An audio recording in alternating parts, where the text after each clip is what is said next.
Bom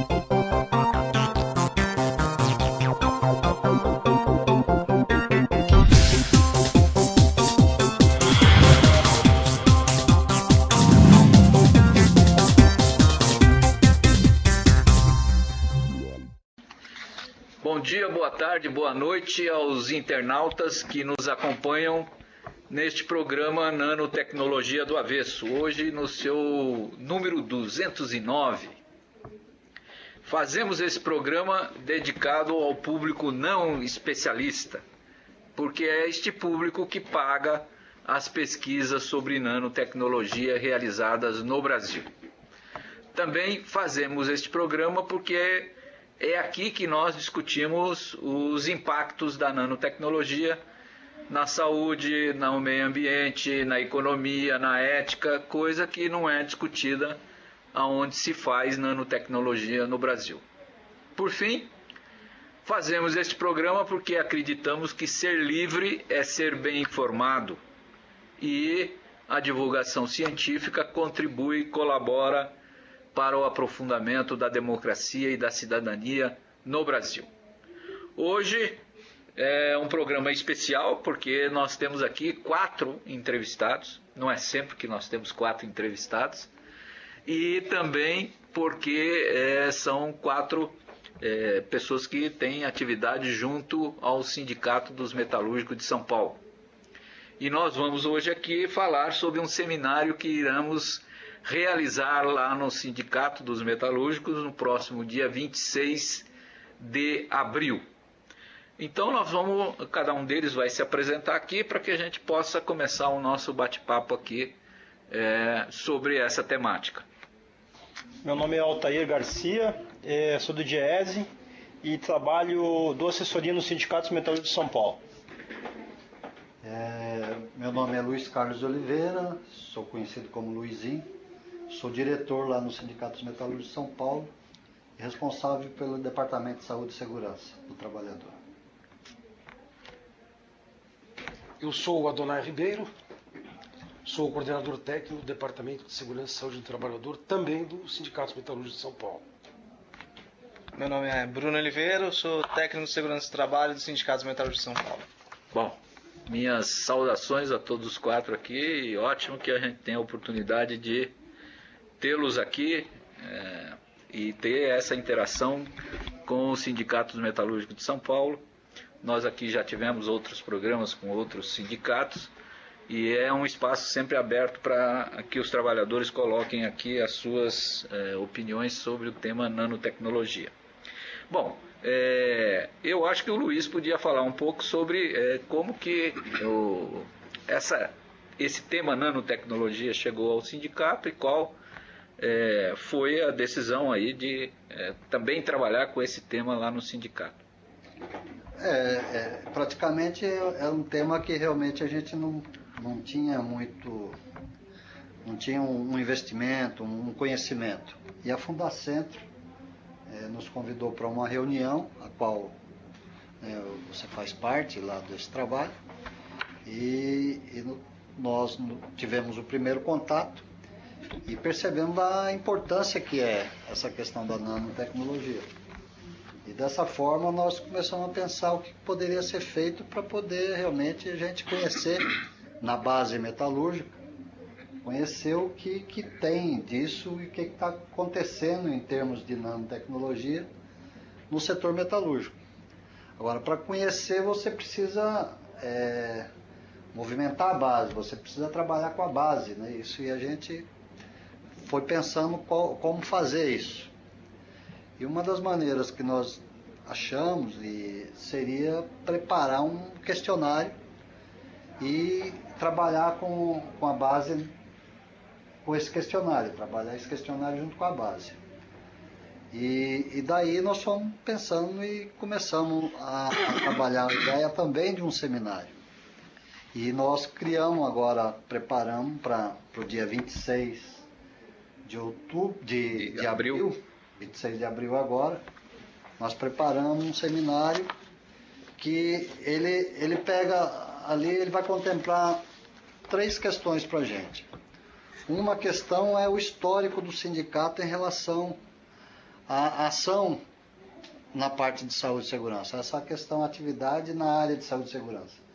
É como realmente a gente levantar, porque o sindicato ele está para completar 80 anos, completou 80 anos, na verdade, de ação sindical. E a gente sabe que dentro dessa ação sindical, vários dirigentes lá ligados a esse sindicato, né, os presidentes que passaram, a diretoria em si, ela teve várias ações voltadas à saúde e segurança. E aí nós pensamos, seria um momento essencial trabalhar com o passado, né, com o conhecimento do passado e pensando nos problemas que possa vir no futuro. E qual é o problema principal que nós podemos enfrentar? Nós achamos que o tema nanotecnologia, ele refletia bem. Então, nós trabalhamos, por isso que nós temos aqui, ó, até nós trouxemos aqui um material. Podemos. Né, gente, que está 80 anos em SST, né, que é a história. Tem um cartaz lá mão. maior. E lembrado, esses né? 80 anos, né, é a ideia do futuro. Então, do futuro, nós temos aqui envolvendo um trabalho, que é um trabalho artístico, que o nosso técnico lá, o Vanderlei, foi muito eficiente nisso. Ele trabalhou a questão da história contida na ação sindical, mas voltada para o futuro. E aí o tema nanotecnologia ele ficou bem transparente aqui para a gente. E nós vamos trabalhar nesse dia com ativistas sindicais e cipeiros. São trabalhadores, membros de comissão de fábrica, são trabalhadores da comissão interna de prevenção de acidente. E vamos trabalhar também com técnicos de segurança. Então nós estamos convidando técnicos de segurança, que são profissionais que atuam nessa área, e estamos convidando os cipeiros também. Então lá os nossos diretores estão indo para a base e estão convidando esses cipeiros e técnicos para participar. E ali no dia nós vamos trabalhar o seminário, quer dizer, a questão do seminário, e vamos trabalhar um questionário com eles, para que a gente possa tentar identificar. Uma é levar o conhecimento, porque nós acreditamos que eles estão, tanto quanto a gente, assim, com falta de conhecimento sobre isso. Acho que é um problema, acho que é um problema social mesmo. Sim, claro. Né? E aí nós vamos levar essas informações e ao mesmo tempo debater e tentar ver se a gente consegue descobrir se já existe alguma atividade nas empresas que eles trabalham em relação a isso. Então a ideia foi essa. Agora, e a gente entendeu que parece que os dirigentes lá, ou pelo menos na nossa diretoria, ficou muito interessado. O próprio presidente, ele percebeu que é um problema que nós podemos ter no futuro se a gente não trabalhar agora. Né? Então, é criar realmente um compromisso perante, né, toda a produção que está por vir, né, de que não pode se preocupar simplesmente com o econômico. Né? Então, vai ter que ter uma responsabilidade aí onde as pesquisas que forem vir, né, os projetos que forem ser desenvolvidos, com certeza terão que estar contemplado a preocupação, né, toda aquela, realmente a preocupação em relação ao tema, em relação à saúde, não só do consumidor, né, mas a saúde daquele que vai manusear. Né? Então essa inquietação que a gente tem, ela é importante por causa disso, para poder aflorar realmente essa cautela e que as coisas não sejam, não sigam um caminho simplesmente involuntário, um caminho que não seja realmente o chão firme, e com certeza nós sabemos da importância. Porque também nós temos uma cautela de que uma preocupação e que é aquela de não ser contra o desenvolvimento tecnológico, né? Porque não seria um absurdo, né, o movimento sindical sair questionando a tecnologia, principalmente sabendo da importância que ela pode ser. E nós sabemos que a nano tem algumas ideias que podem, inclusive na medicina, pode ajudar muito. Mas sabe que alguém vai ter que manusear isso, e quem vai manusear tem que ter garantido a sua segurança. Então é isso, acho que a ideia é essa, nós não temos realmente muito, mas esperamos no futuro a gente ter muito mais base, conhecimento para poder... eu acho que houve não sei se eu posso dizer, uma feliz coincidência, né?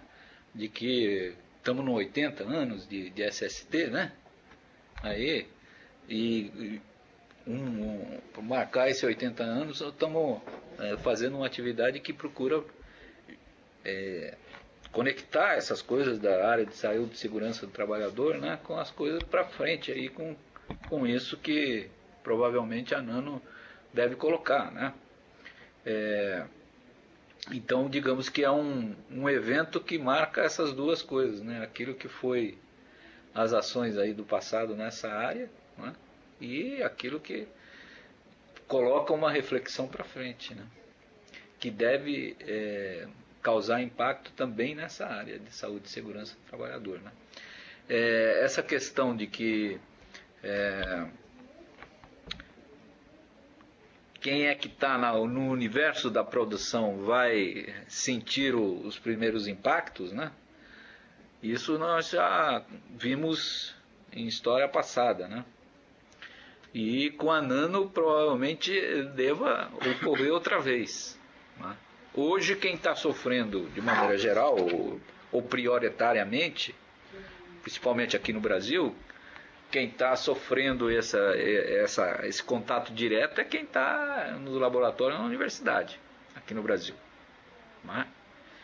E a experiência que nós tivemos em uma reunião, estava a Arline, né? A Arline que foi convidada para fazer a palestra, numa reunião da Unesp. E a Unesp tem várias sedes no estado de São Paulo, né? Tem 38 sedes, sei lá, bastante. E nessa reunião era uma reunião da Unesp para a Unesp falar para a própria Unesp o que ela estava fazendo de nanotecnologia. E a Arline foi convidada para fazer a palestra sobre nanotecnologia e a questão de saúde e segurança no trabalho. Então ela fez a palestra lá e aí eis que o povo que estava lá fizeram uma série de perguntas que denotavam que eles não tinham nenhuma proximidade com esse tema. Então, essa realidade que o Paulo está falando, se na universidade, que está na fronteira do conhecimento, tem esse tipo de desconhecimento, imagina no setor metalúrgico. Ainda que o setor metalúrgico tenha, né, do ponto de vista de competitividade, né, ele esteja na fronteira da competição. Existe uma série de imperativos, né, com relação à competitividade no mundo, né, imperativos inclusive de Estado, né, com relação à inovação, com relação à competitividade. Então jogam pesado empresas e estados, grandes multinacionais jogam pesado nisso. A gente já viu isso em outros setores, setor químico, farmácia, está vendo em outros setores. E para nós, né, despertou interesse porque o setor metalúrgico está nessa competitividade, está inserido, né, e as empresas estão jogando pesado. Por quê? Porque hoje, para você se manter competitivo, você precisa inovar. A questão da tecnologia ela é importante hoje na competitividade, a gente não pode desconhecer isso. E a tecnologia, ela em si, ela é neutra, depende do uso que se faz dela. E a gente justamente está tentando discutir isso. Bom, se ela é neutra, por que a gente não pode entender quais são os impactos dessa nova tecnologia, né, da nanotecnologia, na saúde dos trabalhadores e no consumidor, né? A gente quer discutir isso. Por que essa caixa preta, né? Por que essa dificuldade das pessoas, sociedade civil, né, e dos trabalhadores saberem, né, afinal, o que eles estão manipulando, o que eles estão fazendo? Porque a gente sabe que as empresas evitam falar, né, sobre isso, né? Então, eu acho que o sindicato está de parabéns, Sindicatos Metalúrgicos de São Paulo, né, que é uma das maiores categorias do Brasil, né, tem mais de 200 mil trabalhadores, está de parabéns porque ela está levando isso adiante, né? Ela está começando dentro do Departamento de Saúde e Segurança, né? Está levando essa questão, né, que está na fronteira aí como eu tinha falado, da fronteira da inovação. É claro que a gente está iniciando esse processo é longo, né? E a gente está iniciando como deve iniciar, né? Fazendo a prospecção, sabendo afinal onde estão as empresas, o que elas estão manipulando e ouvindo, né, os trabalhadores, né? Até porque muitos deles, como o Paulo falou, muitos deles não conhecem, né? Principalmente aqueles que estão na universidade. Se eles não conhecem, imagina os trabalhadores metalúrgicos. Quando a gente esteve lá e viu aquele panorama, né? Falando, mas é exatamente isso, né? Quem está na universidade, está na fronteira e está mexendo com isso e não tem noções básicas do que fazer com uma coisa dessa, né? Como que atitudes tomar para que não possa fazer a coisa de tal forma que acabe contaminado, etc., né? É meio brabo, né? Meio brabo.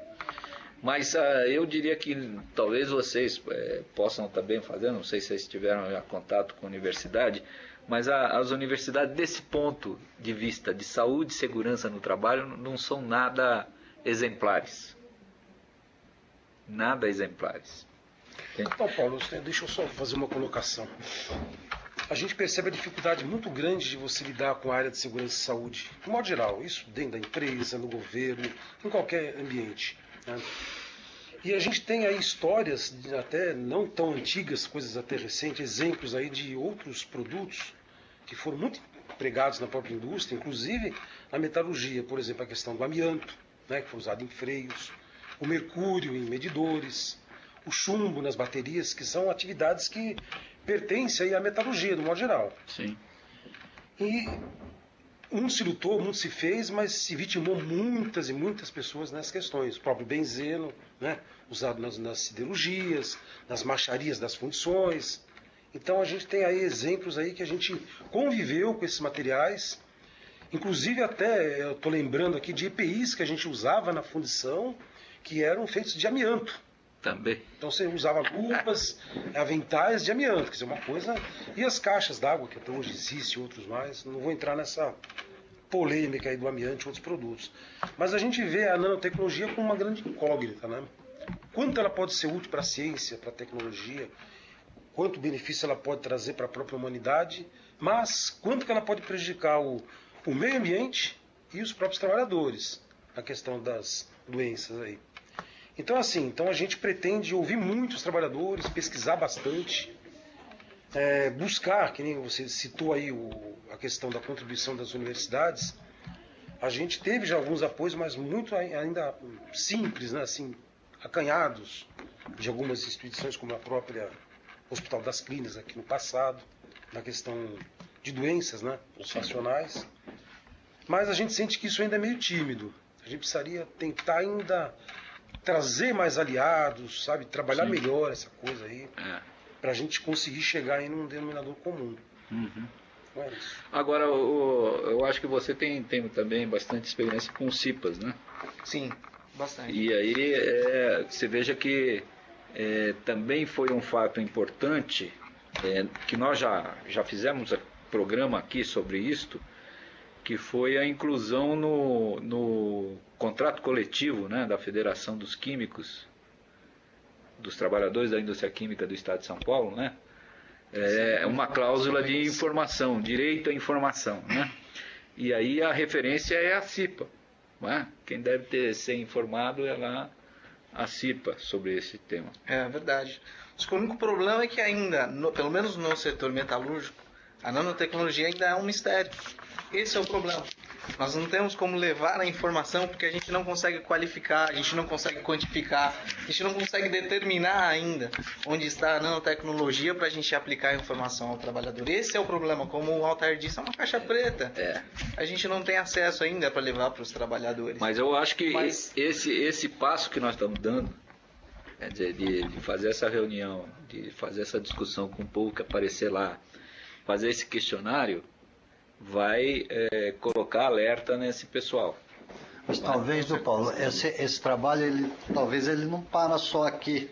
Porque, por exemplo, sim. quando a gente discutindo essa situação em relação à nano e a falta de conhecimento, inclusive das universidades, e aí você lembra outra questão que é, na área de saúde e segurança, existe um abismo muito grande também nessa questão, por parte inclusive das universidades e escolas.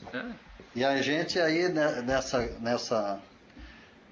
nesse ponto de vista é o que a gente tem trabalhado todo o tempo, porque a gente sabe que o tema saúde e segurança, ele é um tema que ainda carece de um investimento muito grande. Por exemplo, se a gente pegar as universidades, as escolas de engenharia, por exemplo, ela teria que estar preparando um engenheiro, e o engenheiro precisaria estar ali consciente de que quando ele trabalhasse qualquer projeto, esse projeto dele teria que estar levando em consideração que alguém vai estar ali trabalhando naquela situação. E se alguém vai estar ali trabalhando, ele carece de ter o conhecimento dos perigos e dos riscos que estão ali embutidos.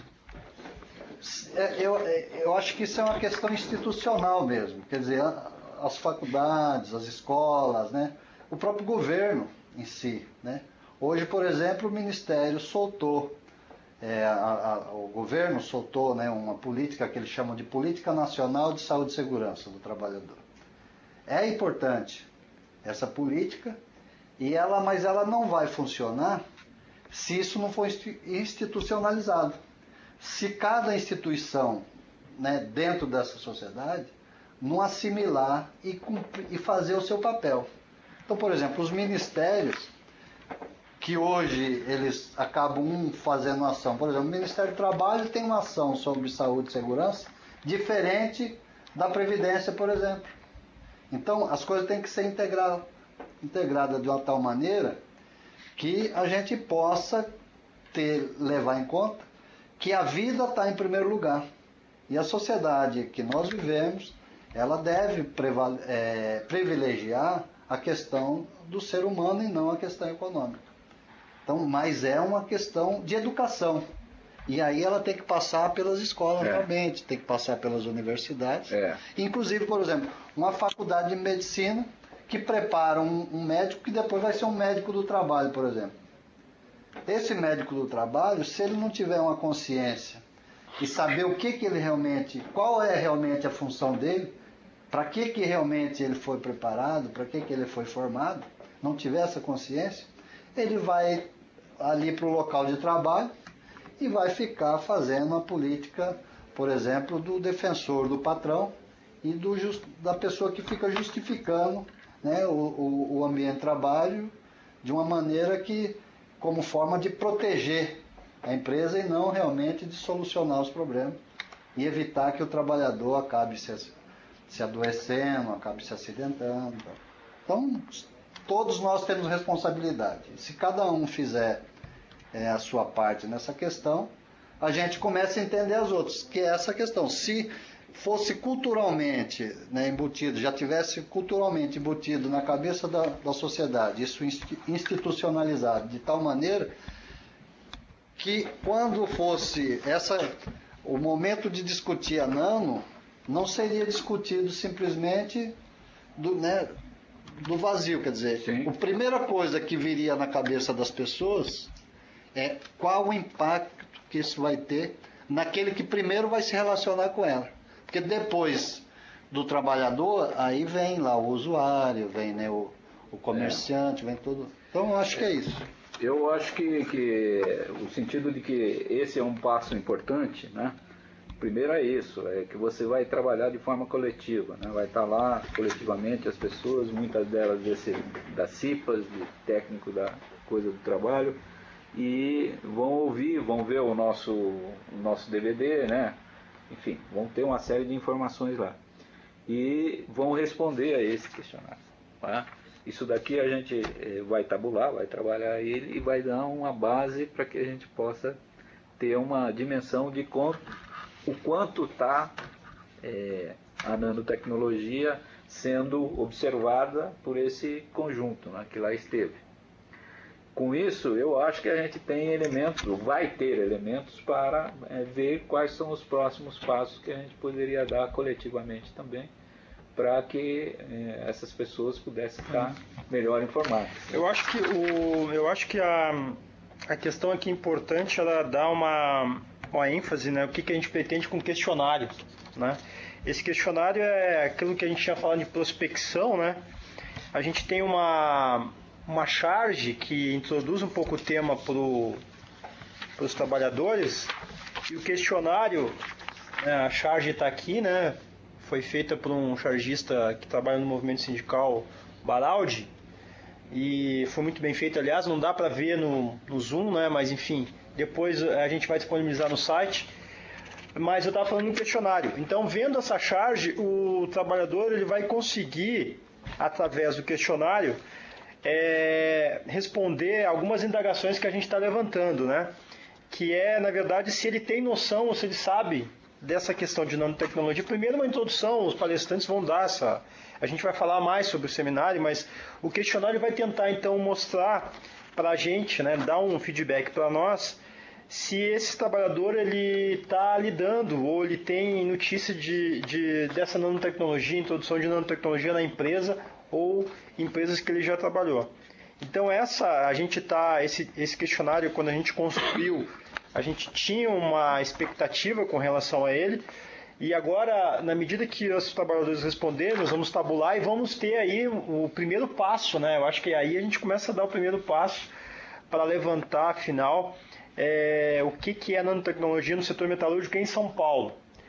Como as pessoas falaram aqui na mesa, todos falaram um pouco disso, a agenda da saúde e segurança ela se renova quase que diariamente.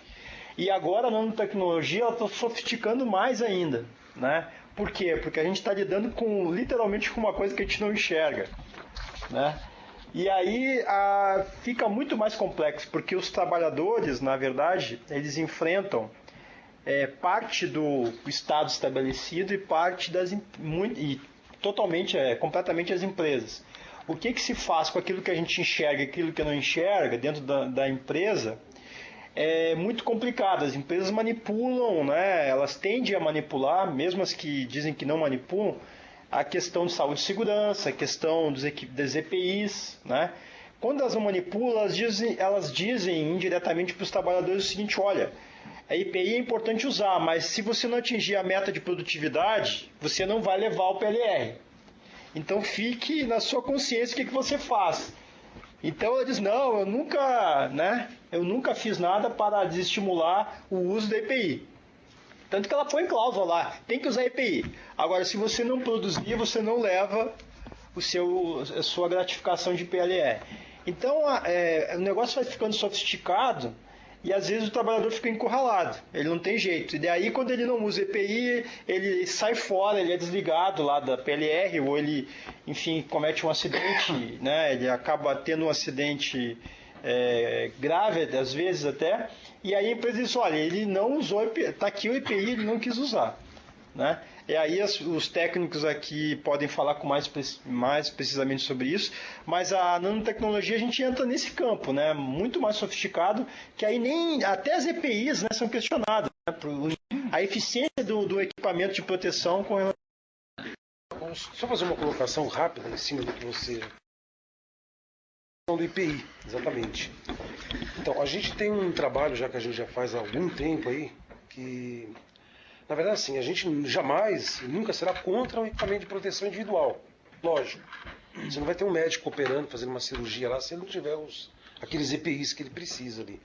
Você não vai conseguir ter um forneiro na boca do forno se ele não tiver com algum equipamento ali adicional. Só que, assim, a grande maioria das empresas, elas acabam oferecendo quando oferecem. Que eu quero até colocar esse oferece entre aspas, porque muitas vezes o trabalhador também ele se vê impedido ou não fornece o EPI para ele acaba tendo até de comprar o EPI. E na grande parte desses EPIs são fornecidos assim com uma qualidade que se deixa a desejar. Não há uma preocupação com as condições físicas das pessoas, né? Em detrimento inclusive de um esquecimento da proteção coletiva, que é muito mais importante. Claro.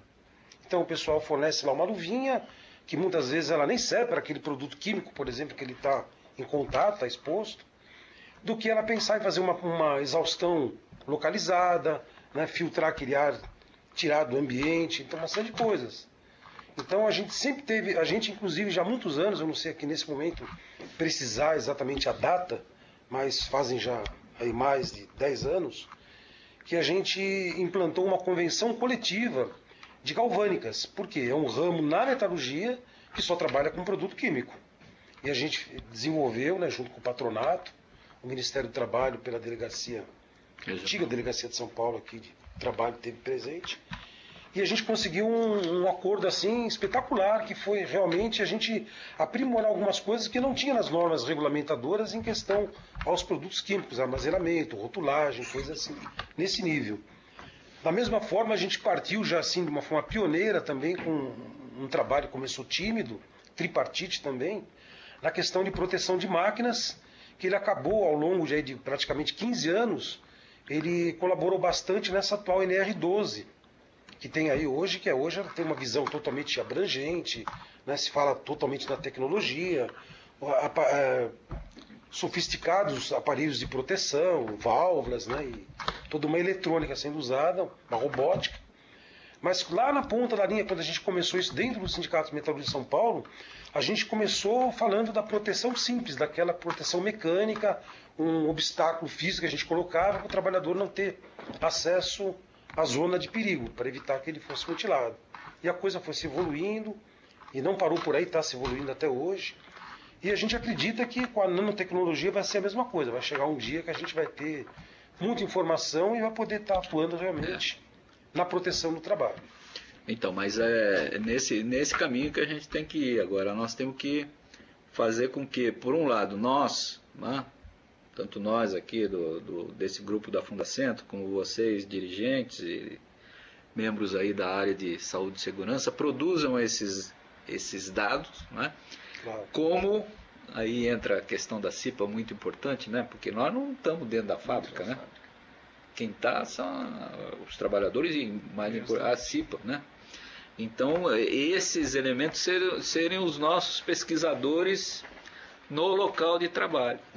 Perfeito.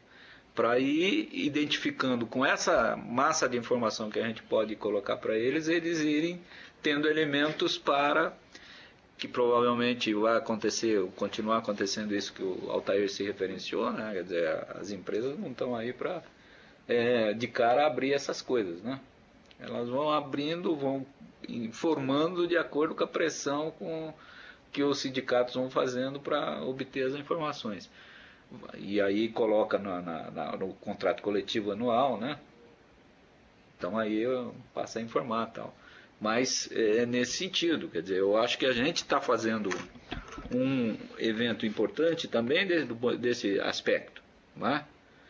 Que dizer para esse povo, olha, nós podemos dar um suporte a vocês, né, de informações sobre nanotecnologia, de tal forma que vocês se sintam mais aptos, né, com uma base mínima de informações para ficar atento, né, ter uma possibilidade de identificar alguma coisa meio diferente, né? Pô, mas por que está assim, né? Não era assim, né? Agora passou a ser assim, né? Deve ter algum bochicho aí atrás, alguma coisa aí que possa explicar isso daí, né? E aí essa coisa com a CIPA é bastante importante, né? Agora podia ver aí o que nós vamos ter lá nesse dia 28, dia 26, aliás. O que é que vamos ter aí no dia 26? Então, como o evento ele mescla também os 80 anos do sindicato, e nisso a gente colocou as ações de saúde e segurança do sindicato, a gente vai ter parte que fala sobre nossa história, como o vídeo Máquina Risco Zero, que foi de um programa muito importante para a proteção de máquina hoje. A gente também tem um outro filme também que é uma relíquia, né, dona? Que é bastante antigo. O Gambiarra, A Vida por um Fio. Esse eu não conheço. Vai conhecer então. E depois a gente tem o assunto principal, que é a nanotecnologia. Aham. Que aí nós teremos você, Paulo, lá. Teremos a Arline e teremos também O o Dooley. Richard Dooley. Richard Dooley, é. E o filme, né? E o filme nosso, que é a nanotecnologia para os Isso. trabalhadores, né? Isso. E nisso virão então as informações que os trabalhadores esperam, virão as informações de coisas que os trabalhadores nunca ouviram falar. Talvez eles já saibam, talvez eles já vejam, agora eles associem. Que seja seja tenha o que coisa por aí. realmente é. Exatamente. Então a gente espera isso, que nessa sexta-feira que virá aí, dia 26, que com todas as informações que eles tenham, com todas as informações que eles possam nos passar aqui, ó, através desse questionário, a gente pode ter uma ação mais direcionada Aham. para protegê-los futuramente. Aham. Eu acho que enfim, a Arline vai fazer uma apresentação colocando os elementos básicos disso, como é que essa coisa das nanopartículas funciona, por que esse troço é importante, como é que aspecto nós temos que estar atento nisso, né? Porque não é a mesma coisa, né? Quando a gente fala de nano, não é a mesma coisa que micro, não é? Então você tem o mesmo elemento químico em micro, eles têm umas características, em nano tem outras, não é? E em geral as empresas estão a fim de colocar nano por causa dessas outras, não é? Características. Quer dizer, usar essas outras características dentro do processo industrial, não é? Usá-las de forma incremental, né? Quer dizer, fazer o mesmo produto, mas de uma outra forma, utilizando nanotecnologia, porque essa forma incremental vai tornar o produto, primeiro, deve tornar ele mais barato, os custos mais baratos para a empresa, deve aumentar a produtividade, deve fazer um produto melhor. E segundo, pode ter, né? Isso nós temos tentado investigar, que é a possibilidade de ter a nanotecnologia do ponto de vista revolucionário. Ou seja, você, com o advento da nano, você encerrar um tipo de empresa e abrir outro tipo de empresa. Um exemplo que a gente pode dar, que já está acontecendo na Alemanha, é que carro alemão não tem mais limpador de para-brisa, né? Tem a nanopelícula no vidro, de tal forma que nada adere lá, nenhum tipo de partícula, nem água, nada adere. Pô, se nada adere, não tem o que limpar, né? E aí a indústria fazia lá um motorzinho e fazia lá o limpador de para-brisa, para esse tipo de coisa ela não vai viver mais, né? Perfeito. Então vai ter a indústria de nanofilme, mas não vai ter mais a de limpador de para-brisa, né? Então, isso provavelmente nós poderemos ter em outras áreas. Temos que pensar o que é possível de ter isso nesse ramo metalúrgico, não é? Digamos que você tem já, a gente já sabe que existem projetos, não é? De aviões que não são mais, não tem nada de metal. Perfeito. Polímeros, não é? Que mesclado com nanotubo de carbono, cuja resistência é superior a metal. E para caso de avião, uma coisa de suma importância é o peso, né? Muito mais leve. Flexibilidade. Perfeito. Então, todo esse ramo metalúrgico aí destinado à aeronáutica provavelmente vai ter um futuro ainda. Isso não é amanhã, né? Depois da manhã, mas é previsível que metalúrgica voltada à aeronáutica deve entrar numa coisa de descenso, né? Agora, isso que tu está falando, ele é interessante porque alguns aí vão dizer que a gente está na fronteira da terceira revolução industrial, né? E toda revolução industrial tem isso, né? Tem esse salto, né? Essa ruptura, mas também uma série de dúvidas, né? Que pairam sobre o que vai acontecer, principalmente com toda essa dinâmica aí de mercado e dos trabalhadores, né? Então essas questões eu acho que são importantes, né? Voltam para a agenda, voltam para o debate e renovam as nossas preocupações. Preocupações essas que são preocupações da sociedade, públicas, né?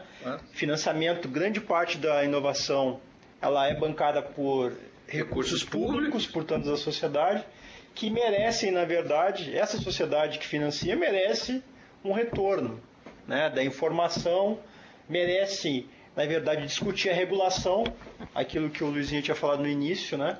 Afinal, como vai ser implementado essa indústria, esse segmento. Então, nós merecemos, enquanto financiadores, né, participar da regulação, participar do processo. E acho que é um processo de decisão. Quem é que vai ficar proprietário disso? Exatamente. Não é? Você faz essas coisas todas com recurso público e alguém decide que vai ser a empresa A que vai ficar o proprietário disso. Não é? Então isso é que é uma das coisas que, no caso, na minha exposição lá, eu ia apresentar, é isso, o quanto, né, tem sido feito, o que é feito sobre nanotecnologia com recurso público, não é? E qual é a possibilidade que houve até hoje de que isso tenha sido debatido com a sociedade, ou tenha sido debatido com os trabalhadores, né? Então são recursos nossos que terceiros estão decidindo que deve ser para isso e para o outro, e nós, não é? Então é apresentar também esse tipo de dados, né, que em geral não são apresentados. Por exemplo, agora há pouco tempo, não sei se vocês ficaram sabendo, né? Eu fiquei sabendo depois que o negócio já está na terraplanagem, né? Já estão fazendo a terraplanagem. Quer dizer, vão implantar um acelerador de partículas aí em Campinas, né, de terceira geração, que custa tão somente 650 milhões de reais. 650 milhões de reais. Com dinheiro de quem? Dinheiro público. Perfeito? Alguém aqui sabia, viu alguma discussão de que, olha, tem um projeto aí para fazer um acelerador com 650, vamos discutir isso aí. É isso que a gente está falando, de discutir inclusive a prioridade, né? Se investimentos nessa monta são prioritários nesse momento. Eu, para ver como é que essas coisas afetam a sociedade de maneira geral, né? Eu fui ontem, teve um debate lá na Câmara Municipal, dentro dessa campanha aí pro Brasil livre de veneno, né? Livre de agrotóxico e tal. E uma das expositoras foi a professora Silvia, que foi muito tempo pediatra lá na Unicamp, na Faculdade de Medicina, e agora está naquele hospital Boldrini lá em Campinas, não é? Que é um hospital referência criança, tal, papapá. E ela apresentou, a palestra dela foi sobre os impactos desse tipo de produtos, né? De agrotóxicos, enfim, essa cadeia de químicos, produtos químicos sobre as crianças. Quer dizer, o que ela apresenta lá, cara, é uma barbaridade, né? Quer dizer, ela demonstra que a curva de geração de câncer é ascendente por contaminação através desses produtos nas crianças. E a contaminação não é só pelo que come, mas também no local que reside. Nesses produtos que é colocado aí, que leva o nome de Protect, né? Você coloca na tomada e aquilo é um dos que mais contamina, mas no entanto tem lá Johnson & Johnson, e chama Protect, tem lá uma criança bonita, coisa. Então ela apresenta essas coisas que depois da apresentação da mulher, falou, pô, como é que essas coisas estão aí? Perfeito? Estão aí para o público consumir isso, estão aí E qual aquilo que é igual com a gente? Que não há recurso para fazer pesquisa sobre os impactos disso, cara. A gente está mexendo com algo que tem um volume, né, que move muito dinheiro. E aí a gente é perigoso, né? Quando a gente levanta essas questões, incrível, cara. A gente fica na vitrine, né? Então ela demonstra lá que a curva de câncer, cara, é 20% na faixa de 1 a 5 anos. Por causa desses produtos aí, a incidência de câncer, cara. Mas é no consumidor ou no consumidor? Ali na região que é onde produz? Não.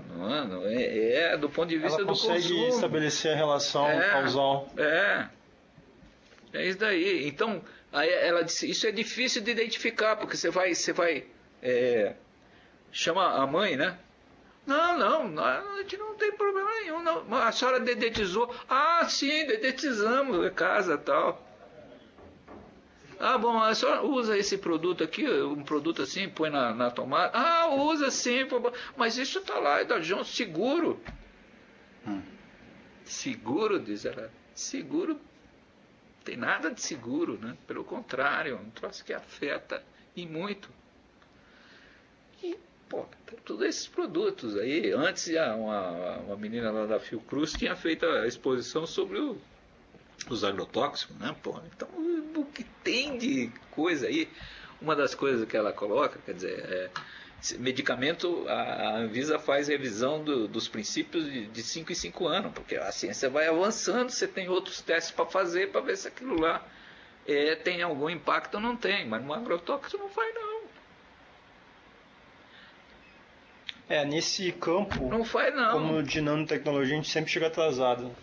Então, quer dizer, você tem essa característica, né, de que recursos para produzir conhecimento sobre os impactos não tem. Na Nano, que eu vou falar lá agora, notícia do 10 dias passado aí, tem 30 milhões para as empresas. 30 milhões para as empresas produzirem processo, produto e tal. Quanto para impacto? Zero. Então, pô, o que é? É o recurso público apropriado dessa forma. O recurso de todos nós apropriado dessa forma. E aí a professora Silvia lá vai fazer uma pesquisa acompanhando 100 mil crianças, pesquisa de 18 anos. Né? Caráter epidemiológico, 18 anos. E com dinheiro de quem? Com dinheiro do McDonald's, cara. Porque não tem dinheiro para fazer. Então certo, o dinheiro público apropriado para. Então essas coisas, quer dizer, é uma informação básica que em geral não está aí, né? Não está sendo colocado. Você já viu isso em algum telejornal aí? Seja de que canal for, que hora for, não escuta, mas estão usando dinheiro público assim. Não é? E também tem, por outro lado, eu acho que esse é o debate que a gente faz com a comunidade científica, a concepção geral, hegemônica na comunidade científica, que a sociedade tem a obrigação de colocar cada vez mais recursos para se desenvolver a ciência e tecnologia, mas, em contrapartida, não tem nenhuma obrigação, não tem dado a ela nenhum. A comunidade científica não tem que se reportar à sociedade para discutir as prioridades, né? Para discutir aonde se coloca esses recursos e para apresentar os resultados daquilo que foi feito com os recursos públicos. E mesmo que não fosse feito com recurso público, mesmo que seja desenvolvido pesquisas financiadas pelo capital privado, ele deveria levar em conta a questão do ser humano. O que as consequências que vai ter com a vida. E assim também, nós temos algumas empresas, por exemplo, tem uma empresa em Santa Amaro, né, nosso setor, que trabalha com manômetro hospitalar. O manômetro mecânico usa o mercúrio.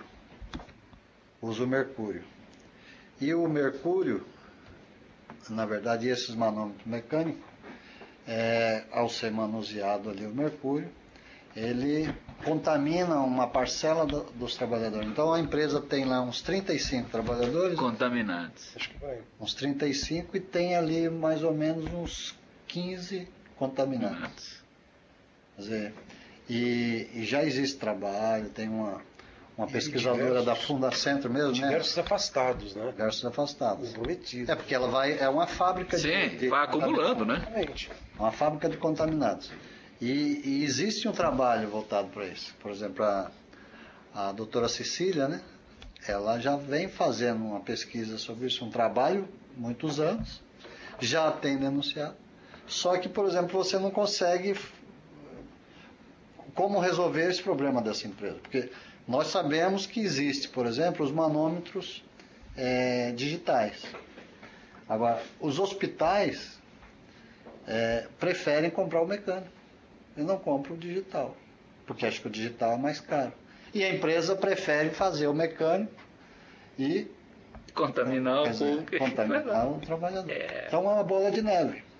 Agora, e isso é um tema que a gente chama realmente atenção. Quer dizer, por exemplo, quando eu falei da questão da política, dessa política nacional e da integração que a gente... Quer dizer, não basta só criar uma política. Essa política tem que ser desenvolvida, quer dizer, nos estados, nas prefeituras, nos estados, né, nos municípios, nos estados, a nível nacional, mas também tem na questão cobrar das instituições. E eu não tiro o movimento sindical disso, não. Quer dizer, acho que uma obrigação muito grande, e acho que deve ser cobrado da sociedade, né, e dos trabalhadores. Os trabalhadores devem cobrar das suas entidades sindicais ações voltadas para essa questão mesmo. Porque é inadmissível você ter um produto sendo desenvolvido, né, e esse produto está no mercado contaminando e matando. Esses dias nós discutamos sobre a questão lá da Uzi Minas, né, que ela doou terrenos lá para os trabalhadores fazerem casa, e que eu não quero imaginar que aquela doação foi de má fé, né? Mas supondo, baseado em algumas atitudes, inclusive da CSN, que a gente já conhece como movimento sindical, a gente conhece, pode até suspeitar que já foi doado para isso mesmo, quer dizer, para esconder aquela situação de contaminação que estava. E agora está lá, quer dizer, pessoas, crianças que, pelo que foi informado, foram contaminadas, pessoas que foram contaminadas. Agora, naquela briga de que tem que tirar ou não tem que tirar as pessoas dali, as pessoas construíram uma família, com muito gastaram esforço o seu patrimônio lá, né, para comprar uma casa própria. E aí tá, então a falta de responsabilidade nessa questão é muito grande.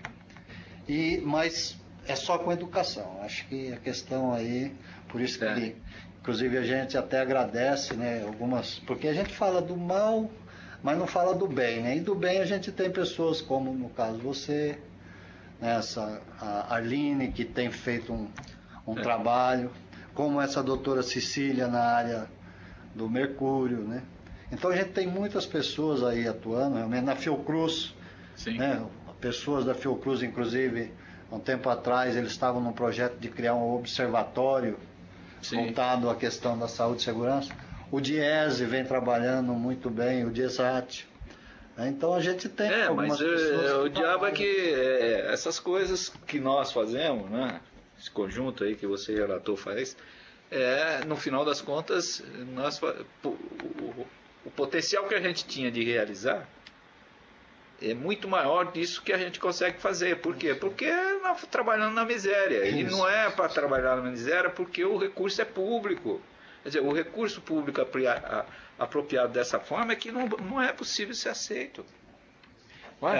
Exatamente. E eu acho que aí o movimento sindical ele pode assumir um papel importante, né? Inclusive de interlocução na sociedade, né? Defendendo não só a questão dos metalúrgicos, mas defendendo um direito de toda a sociedade, né?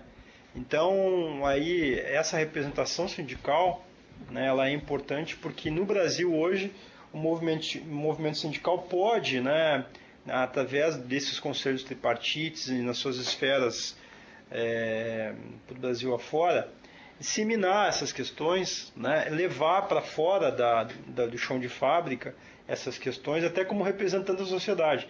Nós estamos aqui num período muito curto, né, de democracia no Brasil. Então a gente precisa exercitar isso, né? E essas instituições, né, representativas como o movimento sindical, elas podem sim jogar um papel pesado e está jogando, né, está mostrando isso. Isso aqui é um evento aberto ao público, né? Ele é para os metalúrgicos, mas todo o público é bem-vindo. E na verdade para sensibilizar isso, né, que não é só o trabalhador, mas o consumidor também né? O direito de etiquetagem, a questão do princípio da precaução, né? A gente defende não só para a categoria metalúrgica, mas para todos os trabalhadores, né? Em geral. Então eu acho que isso é importante. E essas pessoas que estão envolvidas, que vocês mencionaram, né? Na verdade, é claro que são muito poucas frente ao que está na mesa, né? Ao jogo, né, que está na mesa. Mas esse esforço ele é muito bem-vindo, né? Dessas entidades, dessas pessoas, né? Então, agora, uma das coisas que a gente acha importante também ressaltar é que a opinião pública ela tem também dado pouco valor a essa questão.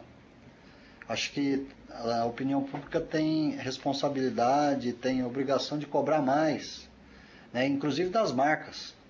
Eu acho que você não pode aceitar, por exemplo, deixar de aceitar que uma empresa escravize, né, ou ponha um trabalho infantil ou um trabalho escravo, ou coisa assim, e aceitar que essa mesma empresa ela leve a óbito um pai de família, entendeu?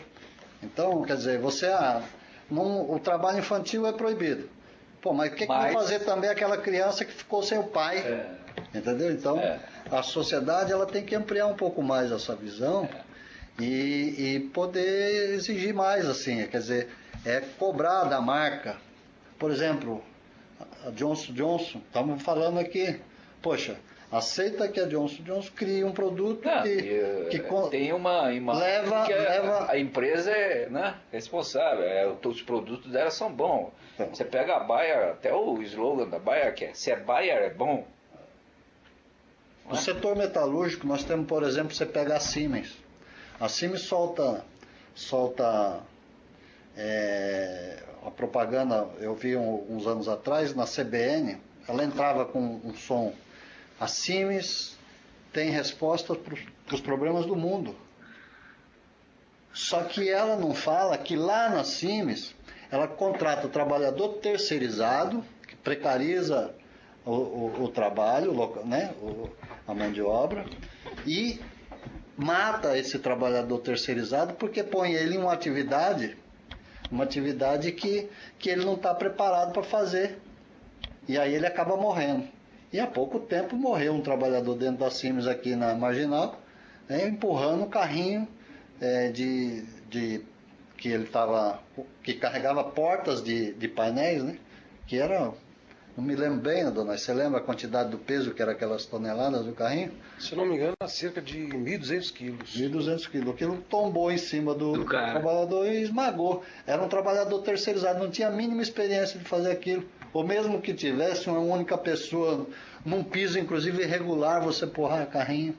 Então, como que uma empresa sai, ela solta um slogan, vendendo uma imagem para a sociedade, e se ela está buscando aquele espaço, é porque aquele espaço é importante para ela. E aí ela usa aquele espaço dizendo que tem. E a sociedade não vê isso. Então a gente teria que estar cobrando mais, a sociedade cobrando mais. Inclusive a gente tem falado de criar realmente alguma coisa que possa comover melhor e envolver melhor a sociedade nessas questões. Então, é isso que eu acho que o Altair se referenciou aí, quer dizer, o papel do movimento sindical para com a sociedade, né? Um aspecto é esse que você falou aí, quer dizer, aquelas informações que o sindicato tiver, que a coisa tiver... Socializar. Socializar mesmo. Certo? Dependendo de ser ou não. É isso. Então, como ressaltou o Altair aí, quer dizer, a atividade é uma atividade pública, né? Não é só para metalúrgico. Quem quiser ir lá, está aberto para ir lá. Exatamente. Então, eu acho que o movimento sindical teria a possibilidade de contribuir mais, né? Nesse sentido, quer dizer, as informações que ele tem, de tornar aquilo lá público, quer dizer, bom, sei lá, uma vez por semana ter lá uma sessão aberta ao público de quem vai lá falar sobre seja o aspecto for. Aqui nós já se referimos a vários aspectos, né? De estar lá, uma vez por semana, com a sociedade, com um trabalhador que estiver lá, desempregado, em frente, tem lá o negócio do, como é que chama? Centro de Solidariedade. Centro de Solidariedade, né? Tem lá em frente, tem lá o restaurante de um R$1 lá, não é? Agora não é mais R$1. Ah, não é mais. Eu não sei porquê. Bom, até para que um dia, né, quem sabe no futuro, não tão distante, a sociedade, ela quando veja o movimento sindical lá na Paulista ou qualquer outro lugar, ela não olha só pelo lado pejorativo, como o trânsito está terrível. O cara veio aqui atrapalhar o trânsito, outro né? lugar, Exatamente. Tá. Olha, até só para bem breve aí, a nossa intenção já nesse evento é abrir mesmo isso. Tanto é que tá isso, além dos convites que a gente está recebendo para os trabalhadores e os convidados, a gente deixou totalmente livre no site a própria inscrição. Tem lá a inscrição no site, né, que é o www.metalúrgicos, no plural.org.br. Está aberto a qualquer pessoa interessada de participar. Ótimo. Bom, Paulo, a gente queria então estar convidando, né, as pessoas que quiserem estar participando, para estar indo lá no dia 26, a partir das 14 horas, nós vamos estar começando esse trabalho. Então, todos estão convidados.